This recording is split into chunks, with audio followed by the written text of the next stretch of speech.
Have you ever noticed the ones who hurt you are the hardest ones to let go of? The ones who betrayed you, yet you still check to see if they've watched your story. The ones who humiliated you, but you wonder if they still miss you. And the ones that shattered you, you somehow still defend them, even when people have told you this is abuse. You don't miss them. You miss the chemical chaos your body called love. You miss the high, the pull, the storm. You miss the proof that pain meant you mattered. Because that's what trauma does. It rewires you to chase the very thing that broke you. Your nervous system starts to believe that if it doesn't hurt, it's not real. That if it doesn't cost you something, it cannot be love. And that is the hook. The invisible thread that keeps you checking, overanalyzing, rationalizing long after the relationship ends. Abusers know exactly how to build that hook. They do not win with chaos. They win you with comfort, and then they turn that comfort into control. They find your deepest wounds, abandonment, shame, scarcity, and they weaponize them until you mistake anxiety for attachment. And today we are going to break them, not by fighting the narcissist, but by reclaiming the parts of you they used to build the hook in the first place. I'm Meaghan, a trauma-informed strategist and abuse recovery coach, and the woman and narcissist hopes to never meet twice. This is the Narcissist Worst Nightmare podcast, the space where healing stops being about survival and starts being about rebuilding. This is where women come after the chaos, to understand it, to release it, and to rise from it. Because you cannot rebuild what you don't understand. You cannot release what you still keep romanticizing. And you cannot rise until you stop mistaking pain for proof that you're alive. So how does the pain become proof? Abuse does not begin with cruelty, it begins with connection. They don't show up screaming, they show up studying. They mirror, they listen intently, they give you the kind of attention that feels like finally being chosen. That is not love. They are collecting data. Every secret you share becomes a lever. Every insecurity you confess becomes a script. They learn where your soft spots are, where you overgive, where you fawn, and where you start to panic. But once they have the map, then they start the cycle. Reward, withdraw, reward, withdraw. Your body learns that relief only comes after pain, so it starts to crave pain just to feel the relief. That is the hook. The high from the apology that doesn't change. The rush of the reunion that always ends the same way. You start equating suffering with significance. Every tear feels like evidence. Every argument feels like intimacy. Every recollection feels like redemption. You don't even know that it's conditioning, but your nervous system does. You are not obsessed with that person, you're addicted to the pattern. Your body bonded through stress chemistry, dopamine for the chase, cortisol for the tension, oxytocin for the temporary relief. You are not crazy, you are chemically trained. And until you learn how to separate the body's craving from your soul's truth, you will keep mistaking survival for love. I had a client who divorced her husband, but she never really disconnected. She would respond to every text, every email, every little bait disguised as co-parenting. She told herself she was keeping the peace, but deep down, she was keeping the connection. The truth was, every time you reached out to her, even when it was cruel, even when it was cold, it made her feel something. It meant she mattered to him. That's what pain does when you've been trained to equate love with attention. It does make the wound feel like proof. If he was angry, she felt significant. If he ignored her, she spiraled. If he criticized her, she defended herself. Not because she wanted him back, but because the fight gave her the identity. And that's what the hook really is. It's the nervous system saying, if I'm still hurting, I'm still connected. At one point, she had shared with me, I know that he's toxic, but when he's gone for too long, I feel like I don't exist. And that's the part that breaks, right? Because that is how deep the conditioning actually runs. Pain was her proof of worth. Conflict was her proof of relevance. And chaos told her she had a place in his world. When she finally stopped responding, no text, no explanations, no reactions, she thought she'd feel powerful. But she didn't. She felt empty. She said it felt like she just disappeared. And I told her, you don't disappear. You just stopped performing for proof. That's the moment where people meet themselves again, where you realize pain was not proof that you were loved, it was proof that you were still hooked. And that silence that followed, that's where the healing actually begins. Because once you name it for what it is, everything starts to shift. The moment you see the pattern, it loses its magic. Pain stops being proof and starts revealing where you were never met. There are three things, I like to call them the holy trinity, of how abusers are going to weaponize your wounds. They do not pick you at random, they pick you by resonance. They feel the unhealed frequency of your earliest wounds, abandonment, shame, and scarcity, and they will use them like instruments to orchestrate control. The first hook is abandonment. If you've ever been left, dismissed, replaced, your body learned that love disappears. So when an abuser pulls away, it hits that wound like a live wire. You panic, you chase, you over-explain, you plead for closeness just to stop the ache. They learn that disappearing gives them power, and they start to use distance as discipline. Every time you calm the chaos, they will leave again, and you internalize the message, if I behave, if I stay small, they will stay.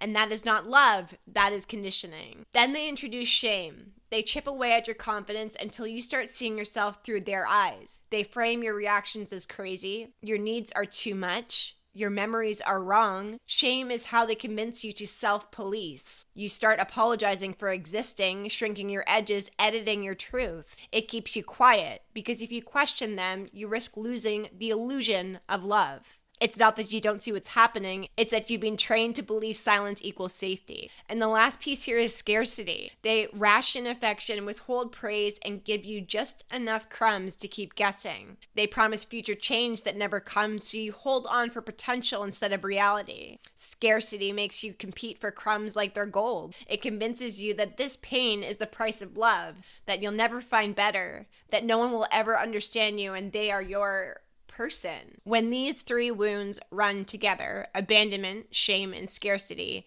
they form a perfect storm. You're terrified to be left, too ashamed to leave, and convinced nothing's better waiting for you if you do. That is the psychological architecture of the trauma bond. That is how they keep you loyal to your own suffering. And once you understand it, you stop trying to earn your way free. You walk out knowing it was never your job to stay. Breaking the bond isn't about revenge, it's about regulation. You don't heal by winning or proving. That's still the hook. You heal by refusing to participate in the energy exchange that kept you trapped. Starving the hook looks boring from the outside, but it's the most radical rebellion of your life. It's the day that your silence becomes louder than their chaos, the moment you stop explaining yourself to someone committed to misunderstanding you. It looks like no more late night paragraphs explaining pain to a fucking wall. No more checking their page to see if they miss you. No more accidentally replying to a breadcrumb just to remind them that you exist. Every act of restraint is a nervous system recalibration. Every pause is your body learning that peace doesn't mean danger anymore. Because the truth is, when you stop feeding the drama, you'll go through withdrawal. Your body will ache for that chemical cocktail. Dopamine from the chase, cortisol from the fight, and oxytocin from the makeup. It will feel like emptiness, but that emptiness is not absence, it's detox. It's your body unlearning the language of chaos. You will think, I'm lonely. But what you are really is unhooking. You're peeling the trauma residue off of your nervous system. The one that taught you to feel safe is in suffering. And this actually reminds me of something. It was my birthday. I was visiting the man who would later become my ex-husband, and out of nowhere, an email from my narcissist ex-boyfriend. We had been no contact for months, blocked on everything. He always knew how to find the crack in the wall, and I used to always respond. He opened with nostalgia. He told me that he'd found letters I'd written him in his car, that he'd gone on a date the night before but had to leave because she wasn't me. He told me that he knew I was in New Brunswick seeing someone new, and then I swear to God, he gave me a list of rules for my new relationship to be successful. That he had deleted our YouTube channel, that he would always love me, and he would never forget me. It was textbook manipulation tactics trying to hook me again. Every sentence was designed to pull me back in with shame and guilt and superiority. And it almost worked, okay? So for a few hours, I sat there thinking about drafting a response. My body was on fire. My instincts were screaming like, respond, defend yourself, tell him to fuck off, remind him that of course he'll never forget you. It felt super automatic. And that's how deep the hook will run, right? Even though you know it's manipulation, your nervous system still reaches out for that old rhythm. I spent the whole day fighting it, opening the email, reading it, getting pissed off. Half of me wanted to win the exchange. The other half of me wanted the noise to stop. And then something inside of me snapped. I realized he wasn't reaching out because he missed me. He was reaching out to see if he still could. It was not love. It was control dressed up as closure. I typed out an email, short, surgical, final. I told him what love wasn't. I had listed all of the harm that he had done to me over the 4 years. And then I left it in my drafts. I blocked his email. That moment did not feel like triumph. It felt like I didn't do a good job of protecting myself. My body was screaming, like, I'm not doing this right. And I decided for the first time I needed to stop letting pain prove my importance, because that's what starving the hook was like for me in real time. Racing heart, sweaty, silence that feels like death, but on the other side of it, peace that finally felt like power. Now, this was years ago, and since then I've had the experience of my narcissist ex-husband. I don't respond to anything today. He tries to bait me all the time via text message. My silence is a superpower, but it takes time to get to that point. Trauma bonds are a fickle bitch, but this is what starving that hook starts to look like. It's not glamorous, it's not cute, it's not a TikTok trend. It's gritty, it's somatic warfare. You're teaching your body we no longer chase what hurts. No contact isn't cruelty, it's your power in closure without permission. The longer you stay off, the more your baseline resets. The adrenaline fades, the obsession absolves, the calm that once felt boring starts to feel sacred.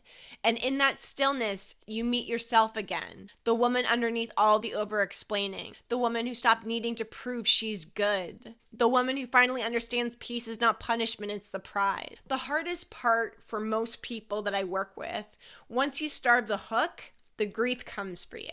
And it's not the kind of grief that just passes. It's the kind that will dismantle you before it rebuilds you. Because what you're mourning isn't just them. It was the identity you built while surviving them. It's the version of you who believed love meant endurance, who thought self-sacrifice was sacred, who equated chaos with chemistry. Grief is your body's way of emptying all the lies. Every tear in your nervous system releasing stored evidence of I was never enough.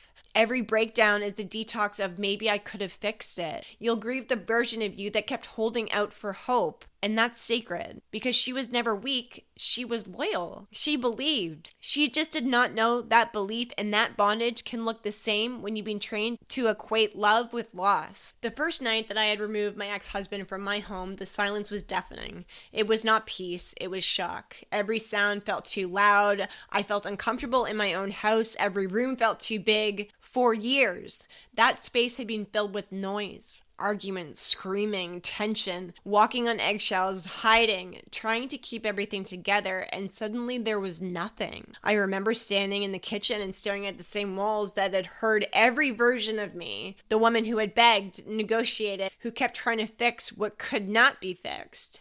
And for the first time, I didn't have to manage anyone's mood.